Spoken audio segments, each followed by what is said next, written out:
I was going to London, but I was going in to shoot some time lapses, and the weather is not cooperating. So I want to talk about something else. Let's talk about long form projects, like things that take a really long time to complete. How do you get all the way through that process, especially if nobody else is pushing? So back when I worked as an architect, I had a building project that lasted more than a year from the beginning of the process to completion. I was working on it all the time. There's so much to do in a project like that. And so 4, 5, 6 days a week for a full year, it's crazy.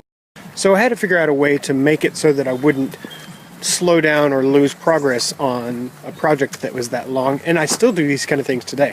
So the first key is to break up the project into smaller pieces. Within every big project, there's like 100 attainable goals. Build stories like, what's the best way to eat an elephant? And the answer is 1 bite at a time. The next thing to do is to take those smaller chunks and then set individual deadlines for those things. These are going to be deadlines that you set for yourself, or it could be deadlines that somebody else set. And then one of the things for me that I needed to do was assign an award to myself for completing one of those tasks.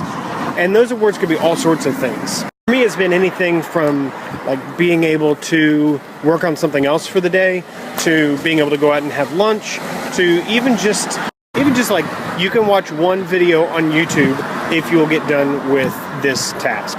But it's a way to set a boundary for yourself, and then you get that positive reinforcement of actually completing a task, getting something beneficial out of it, and it kind of motivates you to do the next piece of the task.